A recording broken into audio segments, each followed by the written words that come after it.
It's Sunday afternoon, and this lovely lady and I just took a brief walk down to the ocean.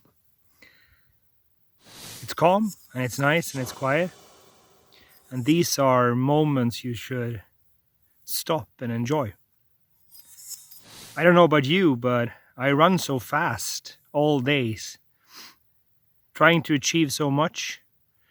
And sometimes it's hard to remember to just stay put, stop, and just be.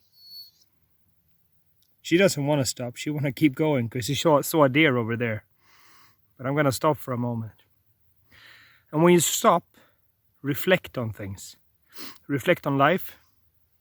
Reflect on what you're doing. But most importantly, just breathe.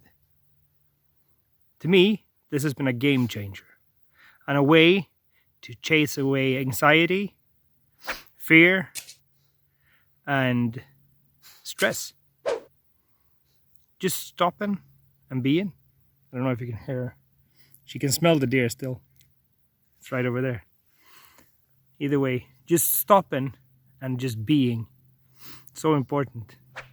So find a nice spot like I did. Down by the ocean. Or somewhere where you are. And just stop for a moment today. And just be. Take care, my friends.